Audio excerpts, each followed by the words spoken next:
Hey guys, welcome back to the Ladies Room LA. Today we're going to be talking about music, pop culture, and how women are portrayed in the media. And if you listen to music today, then it's obvious we have a wide range of music from the good to the bad. We got the little Uzis, the little Yachties, the 21 Savages, and on the other end of the spectrum, we got J. Cole, Wale, the Childish Gambinos, and everybody else that's not the Uzis and the 21 Savages. If you ask me, the only thing that's different between these two groups is the lyricism. There's a big difference between a lyricist and a rapper.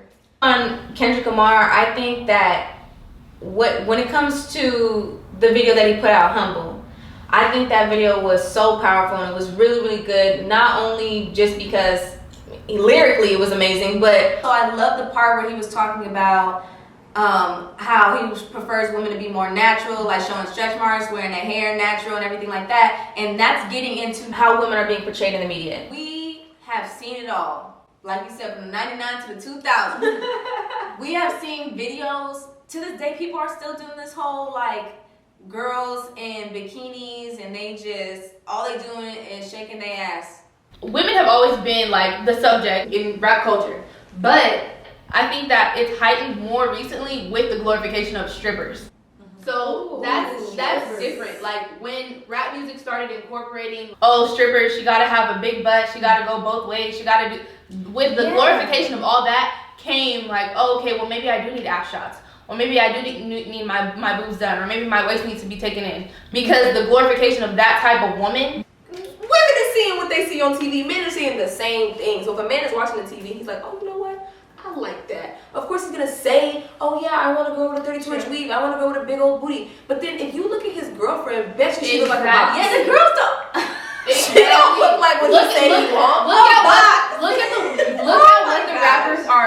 at what the rappers are glorifying, and look at their wife and their girlfriend. Ludacris' wife don't look like a VO vixen. Most of these people that talk about all this stuff, and they girls don't even look nothing like what they're talking about.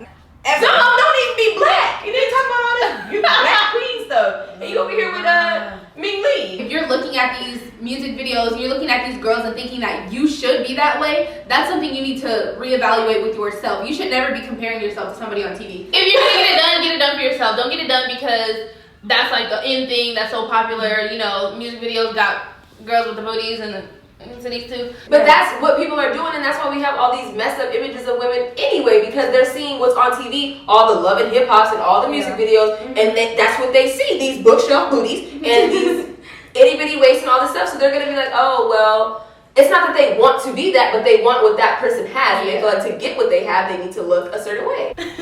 If you think it's for you, then do it for you. Don't do it for the sake of it being popular. You feel like you need to look like that person to get attention or validation from a man or a woman. Our parents and our grandparents don't understand the music that we listen to, because back in the day, you didn't have to have a girl on top of a car, half naked. Well, MC Hammer was doing it. I'm talking about, Uncle Luke. Yeah. Two Live Crew. Okay, but if you listen to what Uncle Luke is talking about, he needed a girl on the top of the car. It wouldn't make sense if he did anything else. Okay, well, why Jesus Pop and Shake and need a girl on top of the car? But it's not like, it wasn't like every artist then. It was mostly like, you know, they had those bits and pieces, like a little bit of like, not that many people. Now it's like every girl's naked on top of the car, answering the door with no clothes on, in the bed. You know what I mean? It's not. You guys have to understand. But the thing about it is now, okay, music back then, it wasn't more. It was more of like, okay, this person's really talented. We're gonna sign them. They can perform and do stuff like that. But music now is more of a marketing scheme. So it's like, what sells? Sex sells. That's true. Skin sells. So I'm gonna put a girl on top of the car. There's gonna be a girl in the bed half naked. That's what sells. I always want to know. That's terrible because of the message that you're sending out to women. They think like, oh, well, this is what I got to do. And if I want to be at this level, I want to be at this caliber, then I got to be that naked girl on top of that car. For me, like, who I actually take serious is definitely my top 3 is Kendrick Lamar, number 1. Chance the Rapper, number 3. I'm sorry. and Childish Gambino, number 3. Now is that in any particular order? Like for me personally, I listen to a lot of songwriters because the songwriters, they're the ones writing for my favorite artists. They're the ones who can, though I trust them with my feelings. You feel me? I trust them with my feelings. So I listen to a lot of singer-songwriters. And all of us, Brittany's the only one who does not listen to the type of music that we all listen to. She ain't She mainstream. all old school. When we go to the What club, about she'll you? probably be like on the way to the club when you need the pre-turn up in the car. She'll, you know. Yeah, but then she'd be like, "Do you have an 8-track player?" We'd be like, "Don't nobody have no 8-track." How did he really plan me? Like, oh my god. Do you guys have a Every Walkman? time. Is there a jukebox? Yeah, she's No, like, "Why you I- have no okay, tape player?" first of all, Like, girl. I don't know. I grew up like just listening to like 90s music, We was older on the music 90s. than That's that. I know. good. Your brain has not been poisoned. I mean, with we it. all grew up listening to that, but eventually you kind of step out and start listening to your own kind of music. Not stepping out of nowhere. I really think that there's like more of 3 categories. It's like there's rappers, there's lyricists, and then there's entertainers.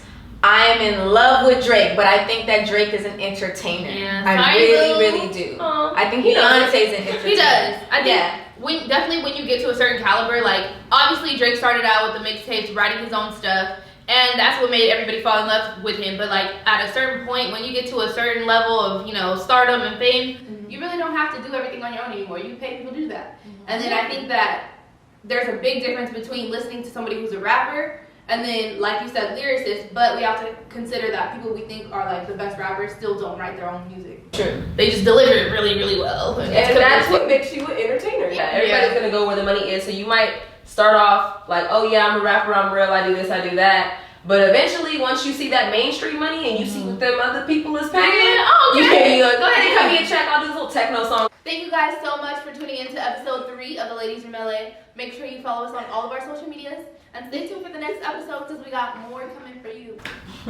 Peace. 21.